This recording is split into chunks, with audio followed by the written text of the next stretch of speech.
Your business exists because you had the idea to start it. Everything begins in our minds. That's why your business results cannot outgrow your current level of thinking. Do you want to serve more clients, make more money, without working more or burning yourself out? Grow yourself first as a leader of your business, because that's who you are, a leader, even if you're the only person in your business right now. When you lead yourself first, the business results will always follow. My name is Maggie Perotin. I'm an international business and leadership coach, an expert in business mindset, strategy, and high performance. I created the Diamond Effect podcast to help you elevate your thinking, expand your perspective, and through it, grow your business without overwhelm. So let's get started.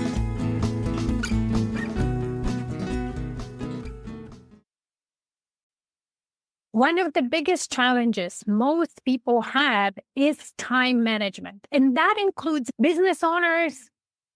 And it doesn't matter if you're running a side hustle while you have a 9 to 5 and running a family, or whether you're a full-time business owner. Anybody I talk to struggles with being too busy, not having time for things that need to happen in their business, not to mention in personal life, and complains about it.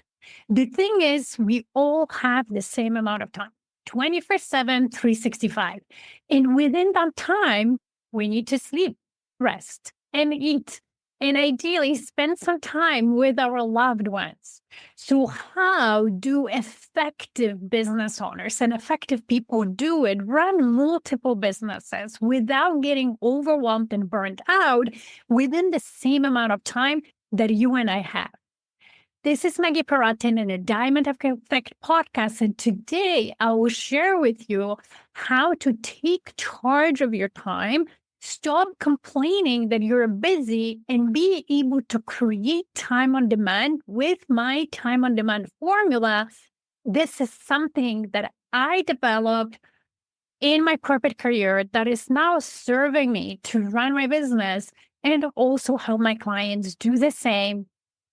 This is something I developed many years ago to help me run my business on the side while having a demanding corporate leadership job, do an executive MBA, take care of me and my family at the time without burning out.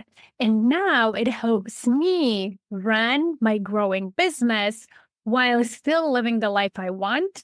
And it also helps my clients to create businesses and lives that they want. So tune in and let's get started.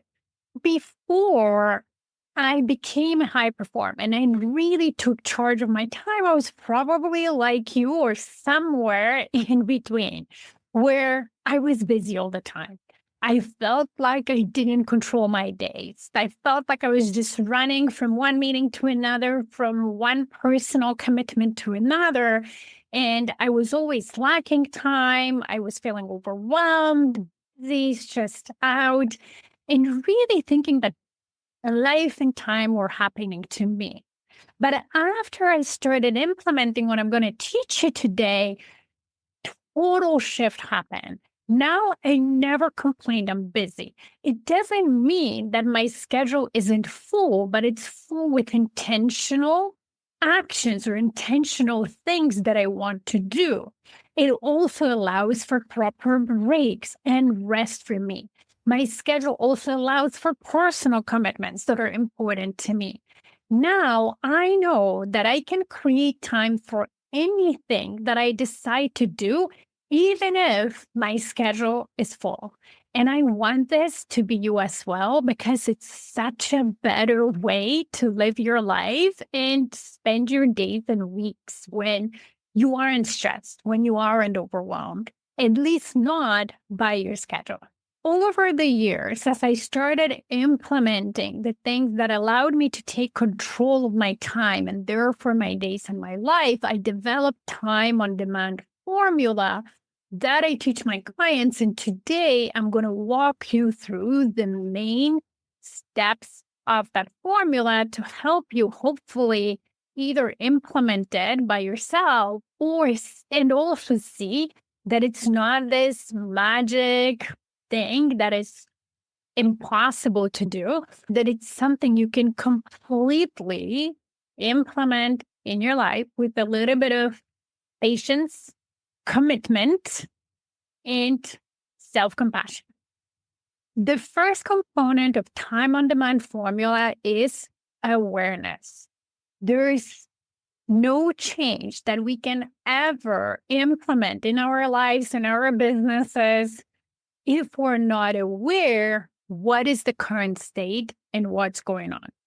And with your schedule and time, the easiest way to do it is actually track what you're doing for a week. So from the moment you wake up to the moment you go to bed, just track what you're doing. I remember many years ago when I did that tracking, the amount of time that I was wasting, that was literally leaking through my fingers. And whether it was binging Netflix or unintentional TV watching. It's one thing when I was watching a movie with family or my husband and we intentionally planned for it. And it was a whole different thing when I was just coming back from work, very tired, putting dinner on the table for the family. And at the end of the day, just like vegging on the couch and watching things that I didn't enjoy. I was getting mad at myself that I was watching and wasting hours of precious time that could have been invested differently, even if that was rest. So then the next day I could be more effective because my brain functioned better. So what I often see in others as well, when they do the tracker, we waste a lot of time on the phone. Unfortunately, in 21st century, we're all addicted in one way or another to our devices. And if you're not intentional in when you pick it up and what you do with it, it's very easy to waste a lot of time. Some other ways could be you're going to do grocery shopping 4 times a week and driving to the store back and forth for a few items when you could actually plan ahead and do it once a week and save a couple of hours. There's many ways as human beings we creatively waste time, but you want to know what those ways are for you unless you track your time. It's a well worth investment to do it. And that exercise alone will be eye-opening and will fix a lot of those issues, because once we know and our brain sees how much time we're wasting, it will want to fix that. I promise you. So that's tip number 1. It starts here. You cannot skip it. I highly recommend you do it. The second component cannot be skipped as well. Actually, none of them can be skipped. But the second component is equally important, and that's having clarity on what's really important to you and prioritizing that, okay? Because you could track your time and let's say save 5 to 10 hours a week.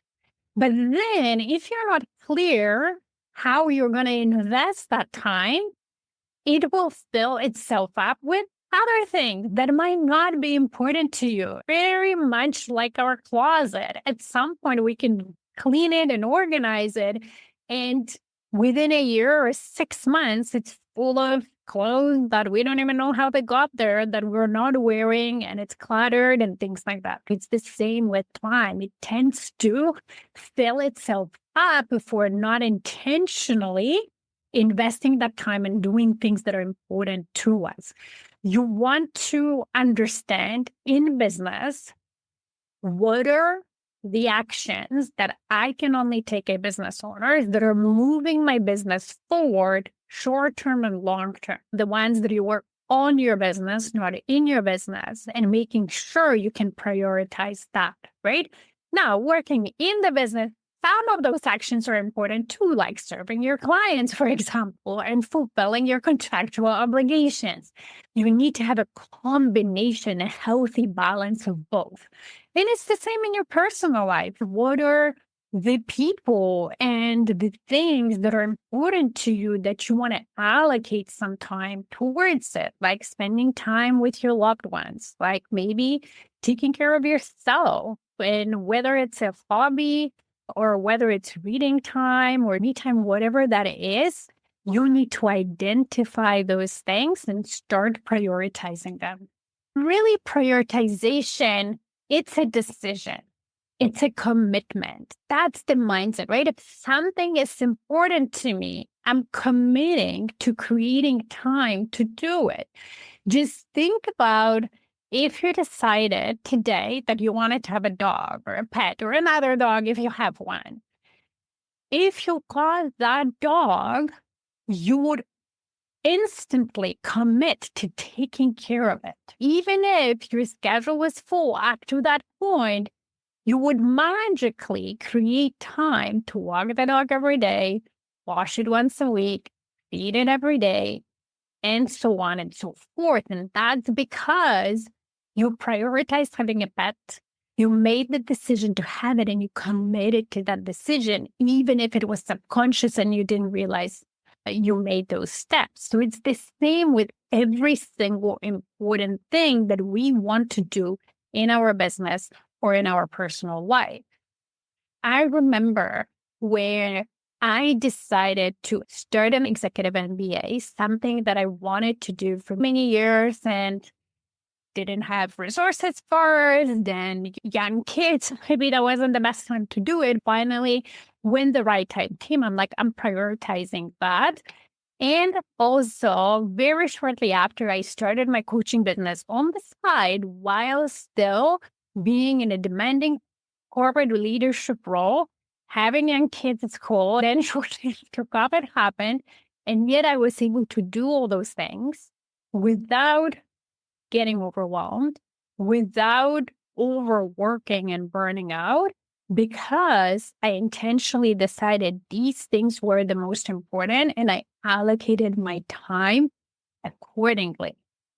And you can do it too.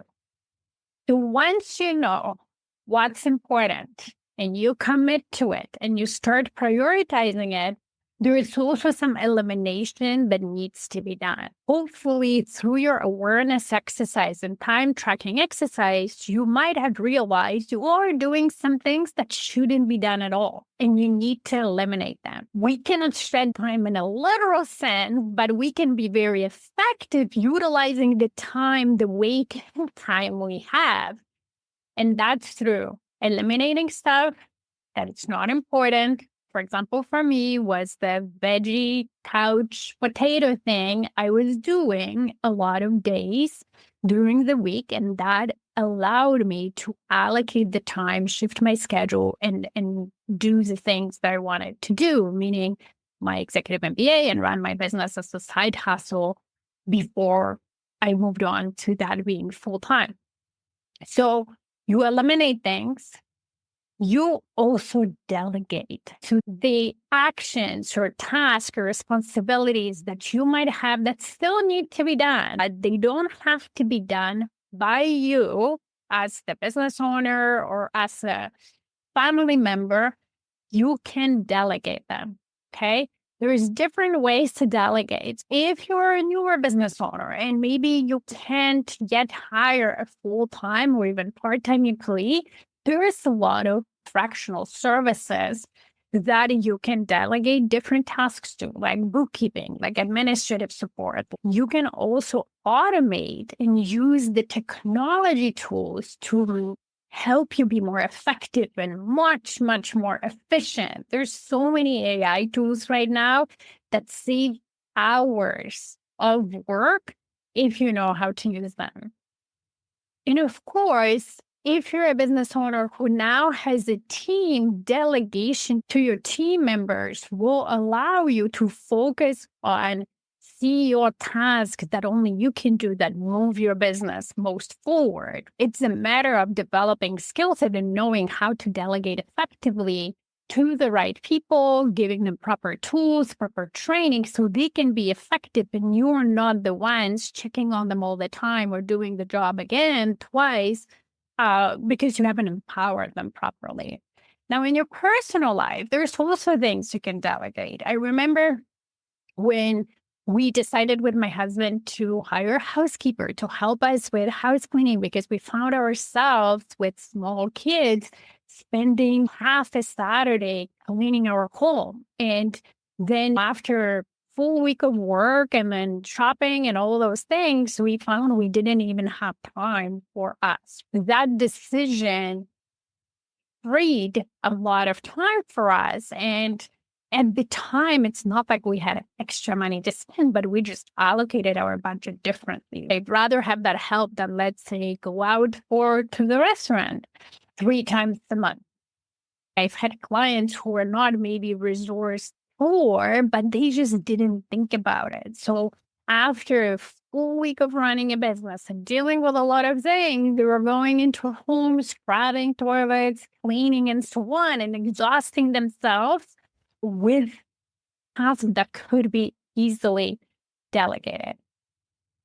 Especially if you have kids that are now in the position to have some responsibilities, you can employ them to help you, whether it's with cleaning, doing dishes, doing laundry, whatever that is. There are studies that show that children with responsibilities actually do better in life. Sometimes as parents, we truly want to do too much to our kids. So having them involved in the family life in a productive way, the contributing to the family will do them good. And I have to say, with our kids, we definitely give them chores to do. And I even employ sometimes my 13-year daughter in my business. If she wants to make some money and she's pretty good with technology, I give her things to do so she can make extra money. And then I get that relief and help. And I have to say, as my kids grow up, I put more and more responsibility according to their age. So I'll bring my daughter. She is a competitive dancer, and there's a lot involved in us managing her schedule, her questions, and so on. So I involve her in it because for me, doing it all alone would be too much. Her birthday party that we recently organized, I put her in charge of inviting her friends, following up on our VSPs. She actually did the decorations. She was involved so much in organizing her birthday party, and she's done an amazing job at doing it. And it brought her fulfillment and confidence. So there is things we sometimes forget that we have family members, especially if we have kids, that you can involve them in for the benefit of all. Now, going back to team leadership, if you're a business owner who does have a team, but you find yourself overworking, being involved in everything day to day, that means you're not leading your team effectively. And maybe you don't have the high-performing team that you should be having, the team who should be helping you grow the business, not adding work to your plate. I want to refer you to 2 Diamond Effect podcast episodes that are already recorded in the past that can help you troubleshoot that and hopefully make some improvements. The first episode is number 167, 5 indicators your small business team is underperforming. And the second one is episode 184, Leadership Strategies for Service Business Owners, Building Teams that Drive Growth. Okay, so let's move on to component number 4 of creating time on demand. And that's now we're moving into weekly planning and time blocking. Once and created pockets of time that you had, but you were somehow wasting through different activities that weren't the most important. Once you also know what's the most important things you should prioritize, and you've delegated certain things and eliminated not important things, now you need to make sure that the activities or tasks or responsibilities that are important happen. And the easiest way to ensure that they do is by planning them a week ahead and time blocking them in your schedule. And why weekly planning is so important? It's just because every day our battery, our mental capacity and energy is limited. And the more decisions you make throughout the day, the faster that battery drains. So let's say in the afternoon, when we're naturally more tired after a full day of work, if you're trying to decide whether you should do something important in your business, follow up on that lead, or create this marketing campaign, or at least strategize about it, your brain will not want to do it because it's already drained. And because you haven't made the decision ahead of time, that act alone, making decision, takes your energy. So your brain will avoid it and you will naturally go towards easy things. Things like replying to emails or scrolling on your social media to check for engagement or whatever that is. But your brain will avoid doing more of a task that requires focus and uses brain capacity. What happens is when you plan a week ahead, ideally in a time when you have time and space, when you don't get interrupted, you make better decisions. You're in a position to prioritize better, to look at each decision from many different angles, to also make the harder decision of prioritizing what's important. And when you time block it in your schedule, you ensure that you actually have sufficient time to do it. You can be more realistic also about how much time I'm going to need to prioritize or to strategize that marketing campaign. How much time am I going to need to meet with my team and talk to them about plans we have or delegate the tasks that I need them to do. If you make those decisions on the spot throughout the day, you're really reacting. What you want to move into is proactive mode, proactive about how you're running your business, how your schedule looks like. And I've also recorded a number of episodes about that, how to properly plan in a way that it allows you to have flexibility when unexpected things happen. So you can look at Diamond Effect Podcast and go through those episodes as well. The fifth component of creating time on demand is making it a habit, making it the way you operate day to day, week to week, and who you are. So really becoming a high performer, somebody who is just very effective with how they utilize their time by knowing exactly what they spend their time on, what's the most important, what they need to prioritize, being a very effective delegator and also planner and managing their schedule properly, right? Now, if you're in a position when you have a larger team and you have an assistant, they can help you guard that schedule. They can help you ensure that there's no random meetings coming into your schedule. And if you don't, you can set that up through technology as well in order to get to the point where creating time on demand and being in charge of your days, being in charge of your weeks becomes who you are.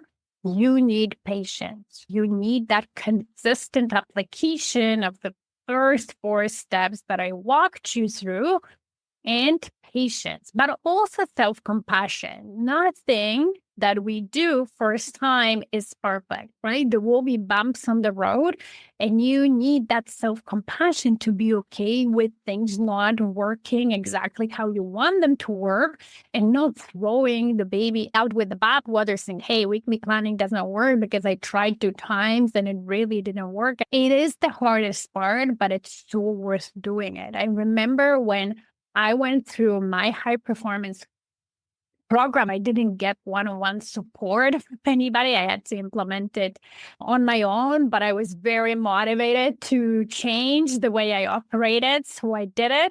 But within 3 months, my life completely changed for the better. And I couldn't believe that those small changes over 12 weeks could make such a difference. So the work you put in towards it, it's worth it. I promise you, not only from my own experience, but all my clients' experiences. Now, if you can't do it alone, that's okay. That's why I'm here to help. Whether you are a brand new business owner trying to juggle your job, your life, and your business, but really wanting to grow your business and get to the full-time income with it, I can help you. My Diamond Effect group is perfect for that, where we cover not only creating time for demand and being able to manage everything you have on your plate, but also we help you with marketing and sales systems and really get your business foundation very strong, where you're making consistent income.